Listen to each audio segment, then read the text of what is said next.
देखिए एक्सरसाइज 1.2 आप लोगों को बताएंगे आज हम।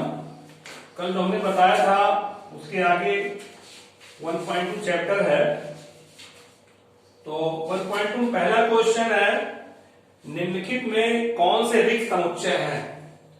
तो पहले का पहला देखिए, पहले का पहला है दो से भाज्य विषम प्राकृतिक संख्याओं का समुच्चय। तो दो से भाज्य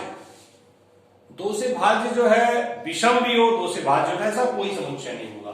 तो पहला रिक्त समुच्चय है, मतलब दोनों एक दूसरे के विरोधी बात है। ठीक है। सेकंड देखिए, सम अभाज्य संख्याओं का समुच्चय। तो सम अभाज्य संख्याएं जो हैं वो एक, पहला अभाज्य संख्या दो होता है, दो है, ये सम भी है और अभाज्य भी है। तो ये रिक्त समुच्चय नहीं है, इसमें एक अवयव आ जाएगा। रिक्त समुच्चय का मतलब ऐसा समुच्चय जिसमें कोई अवयव ना हो, तो ये रिक्त समुच्चय नहीं है। दूसरा, थर्ड देखिए, थर्ड में कह रहा है x is such that x एक प्राकृतिक संख्या है, यक्स इज लेस देन 5 और साथ ही साथ यक्स इज ग्रेटर देन 7। ये कह रहा है यक्स इज लेस देन 5, 5 से छोटा हो, और यक्स 7 से बड़ा हो। तो 7 से बड़ा 8, 9 और 5 से छोटा 4, 3। तो ये तो कॉन्ट्राडिक्टरी हो गई, एक दूसरे की विरोधी बातें हो गई, इसलिए ये भी रिक्त समुच्चय है। तीसरा भी रिक्त समुच्चय है, कोई अवयव ऐसा नहीं होगा कि 5 से छोटा हो और 7 से बड़ा हो। 7 से बड़ा होगा तो 5 से छोटा नहीं होगा, और 5 से छोटा होगा तो 7 से बड़ा नहीं होगा, इसलिए इसमें कोई अवयव नहीं आएगा, इसलिए रिक्त समुच्चय है। ठीक है। चौथा देखिए, इसमें चौथा कह रहा है कि y such that y किन्हीं भी दो समांतर रेखाओं का अवनिष्ठ बिंदु है। तो समांतर रेखाएं जो होती कभी भी एक दूसरे को नहीं काटती हैं, इनका कोई अवनिष्ठ बिंदु नहीं होगा, ये भी रिक्त समुच्चय है। ठीक है, रिक्त समुच्चय है। ठीक। अब देखिए सेकंड क्वेश्चन जो है, कह रहा है कि निम्नलिखित समुच्चय में कौन से परिमित है, कौन से अपरिमित है।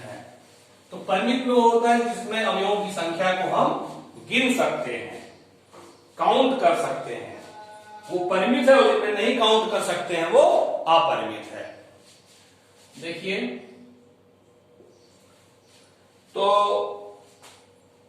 पहला है वर्ष के महीनों का समुच्चय। तो वर्ष के महीनों को आप काउंट कर सकते हैं, तो पहला परिमित है, पहला परिमित समुच्चय है। वर्ष के महीने निश्चित है ना, गिन सकते हैं आप, 12 महीने होते हैं। अच्छा, दूसरा देखिए 1 2 3 डॉट डॉट डॉट, इसका कोई अंत नहीं है, तो ये अपरिमित हो गया, दूसरा अपरिमित हो गया। ऐसे आप कर सकते हैं, थोड़ा हम देख लेते हैं आगे। तीसरा है 1 से लेकर 100 तक, देखिए निश्चित है, 1 से 100 तक हो गया, तीसरा परिमित है, परिमित है। चौथा कह रहा है 100 से बड़े धन पूर्णांकों संख्या। चौथा 100 से बड़े धन पूर्णांकों की संख्या। 100 से बड़े आप करेंगे 101, 102, अब कितना बड़ा, ये तो बाधा नहीं है, अंत तो किया गया, इसलिए ये भी अपरिमित है, इसका भी कोई अंत नहीं है। तो चौथा क्या है, अपरिमित, अपरिमित समुच्चय। पांचवा कह रहा है कि 99 से छोटे अभाज्य संख्याओं का समुच्चय, अभाज्य पूर्णांकों का समुच्चय। तो 99 से छोटे अभाज्य आप देखेंगे तो आप 2 तक जाएंगे, तो ये भी निश्चित है, गिन सकते हैं, निश्चित संख्या है जो 99 से छोटी अभाज्य होगी, पूर्णांक। ठीक है, तो ये आपका हो जाएगा परिमित समुच्चय। तीसरा, निम्नलिखित समुच्चय में प्रत्येक के लिए बताइए कौन परिमित है और कौन अपरिमित है। तो ये भी आप परिमित अपरिमित छपवा रहे हैं। पहला है यक्स अक्ष के समांतर रेखाओं का समुच्चय। तो यक्स अक्ष के समांतर बहुत सी रेखाएं हो सकती हैं, देखिए बहुत सी रेखाएं, कोई अंत नहीं है, नीचे ऊपर आप खींच सकते हैं, तो ये भी आपका अपरिमित है, पहला अपरिमित। दूसरा, अंग्रेजी वर्णमाला के अक्षरों का समुच्चय, ये भी आपकी परिमित है, क्योंकि अंग्रेजी वर्णमाला में 26 अक्षर होते हैं, निश्चित है, गिन सकते हैं आप, ये परिमित समुच्चय है। तीसरा है उन संख्याओं का समुच्चय जो 5 के गुणज है। थर्ड है उन संख्याओं का समुच्चय जो 5 के गुणज है। 5, 10, 15, 20, इसका कोई अंत नहीं होगा, कोई अंत नहीं होगा। 5 के गुणज संख्या लिखते जाइएगा, कभी नहीं खत्म होगा। इसलिए कैसा समुच्चय है? अपरिमित, अपरिमित समुच्चय। तीसरा। चौथा देखिए, पृथ्वी पर रहने वाले जानवरों का समुच्चय। पृथ्वी पर रहने वाले जानवरों का समुच्चय, तो जानवरों की संख्या नहीं पूछ रहा है, जानवरों का समुच्चय ये परिमित है, क्योंकि आप संसार में जितने जानवर हैं उनका एक समुच्चय बना सकते हैं। संख्या ज्यादा होगी लेकिन निश्चित है, गिना जा सकता है। जानवरों के टाइप पूछ रहा है, जानवरों की संख्या नहीं पूछा है, इसलिए परिमित है। ठीक है, चौथा परिमित समुच्चय है। जैसे शेर, हिरन, बकरी, गाय, भैंस, ऐसे ऐसे टाइप जानवरों का समुच्चय ये आपका परिमित समुच्चय है। पांचवा कह रहा मूल बिंदु से होकर जाने वाले वृत्तों का समुच्चय। तो मूल बिंदु, एक बिंदु से जाने वाले बहुत से वृत्त आप खींच सकते हैं, बहुत से वृत्त खींच सकते हैं, तो ये अपरिमित समुच्चय होगा। कोई निश्चित नहीं है कितने वृत्त खींच सकते हैं मूल बिंदु से जाने वाले, तो ये आपका पांचवा जो होगा अपरिमित समुच्चय होगा। चौथा देखिए, चौथा कह रहा है कि a बराबर b, इसमें दो समुच्चय दिए हैं, a एक समुच्चय और दूसरा समुच्चय b। a बराबर b है या नहीं? तो चौथे का पहला देखिए, कह रहा है कि a बराबर abcd, पहला समुच्चय है a बराबर abcd, और दूसरा समुच्चय b बराबर दे रहे हैं dcba, dcba। तो देखिए चारों अवयव जो इसमें है वही अवयव चारों इसमें भी, क्रम का केवल फर्क है। तो क्रम से कोई फर्क नहीं पड़ता समुच्चय में, समुच्चय में क्रम का कोई योगदान नहीं है, बिना क्रम का भी लिख सकते हैं आप। तो जो अवयव इसमें वही अवयव इसमें, इसलिए a बराबर b, पहला।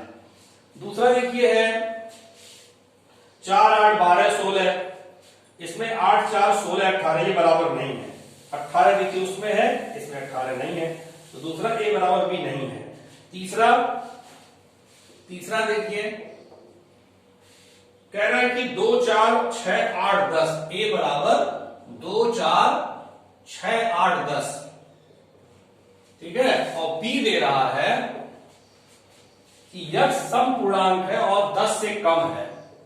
यक्ष इज सच दैट यक्ष सम पूर्णांक है और 10 से कम या बराबर है। यक्ष जो है 10 से कम है या बराबर है। तो देखिए 10 से कम या बराबर, तो 10 तो आप लेंगे ही, कम में 8 सम लेना है ना, 8, 6, 4, 2, ठीक। तो ये देखिए आपका वही अवयव आ रहा है इसमें, तो ये भी तीसरा भी होगा a बराबर b, तीसरा भी होगा a बराबर b। चौथा कह रहा है कि a बराबर यक्ष इज सच दैट, यक्ष इज सच दैट यक्ष 10 का एक गुणज है। चौथा है कि a इक्वल टू यक्ष सच दैट यक्ष संख्या 10 का एक गुणज है, संख्या 10 का एक गुणज है, 10 का एक गुणज है। तो 10 का गुणज आप लिखेंगे जब 10, 20, 30, 40, कोई इसका अंत नहीं है, ठीक है। और b दे रहे हैं ये 10, 15, 20, 25, 30। अब देखिए बराबर नहीं है, इसमें देखिए 15 नहीं है, 25 नहीं है, तो ये a is not equal to b। पांचवा क्वेश्चन देखिए, पांचवा में कह रहा है क्या निम्नलिखित, पांचवा में कह रहा है क्या निम्नलिखित समुच्चय युग्म समान है। तो पांचवा में पहला a बराबर दे रहा है 2, 3 और b बराबर दे रहा है यक्ष इज सच दैट यक्ष समीकरण x square plus 5x plus 6 equal to 0 का एक हल है, का एक हल है, एक हल है। ठीक, ये आपका b है। तो इसको हल किया जाए, x square plus 5x plus 6 equal to 0। X square plus 2x plus 3x plus 6 equal to 0। x common लेंगे, x plus 2 x plus 3 plus 3 x plus 2 equal to 0। तो ये आ गया x प्लस 2 x प्लस 3। तो इसमें x के दो मान आएंगे, x इक्वल टू -2 और -3। तो आपका ये समुच्चय जो बना -2 कामा -3। तो यहां देखिए 2 3 है, यहां -2 -3 है, a is not equal to b। ये आपका बराबर नहीं है। पचवे का दूसरा देखिए, पचवे का दूसरा ये कह रहे हैं कि a जो है, a x is such that x शब्द फालो का एक अक्षर है, शब्द फालो का एक अक्षर है, ओके। इसका समुच्चय बनाएंगे आप F L O W। B देखिए अवयवों की पुनरावृत्ति नहीं होती, 2 बार 3 बार 4 बार अगर एक ही अक्षर है तो एक ही बार लिखेंगे, वो 2 बार एक ही बार लिखेंगे, ठीक ना, पुनरावृत्ति नहीं होती है। और क्रम का कोई महत्व नहीं, वो W पहले लिख सकते हैं या बाद में लिख सकते हैं, O पहले L बाद में, तो इसमें क्रम का महत्व नहीं है। सारे तत्व होने चाहिए, एक ही बार होना चाहिए। बी देखिए क्या कह रहा है, बी कह रहा है y is such that y शब्द ओल्फ का एक अक्षर है, शब्द ओल्फ का एक अक्षर है। तो इसमें समुच्चय जो बनेगा W O L F। तो वही चारों तत्व आए, इसमें A बराबर B। ठीक, अब देखिए छठवां जो है, देखिए आप जो है इसको पास करके दोबारा रिपीट करके सुन सकते हैं। छठवां देखिए, नीचे दिए गए समुच्चयों में कौन से समुच्चय समान हैं? तो इसमें देखिए A B C D E F G H इतने सारे समुच्चय दिए गए हैं। तो अब देखिए इसमें जहां तक दिखाई पड़ रहा है कि B और D बराबर है, B में जो अवयव है वो वही अवयव D में भी है, क्रम बदला हुआ है लेकिन जो अवयव B में है वही अवयव D में भी है। तो B बराबर D हो गया एक। फिर इसमें दिखाई पड़ रहा है E बराबर G, यही दो युग्म हैं जो कि समान है और बाकी असमान है। ठीक है, ये 1.2 चैप्टर आप कॉपी पे अच्छे से लगा लेंगे, इसके बाद नेक्स्ट आपको अगले दिन बताएंगे। Thank you.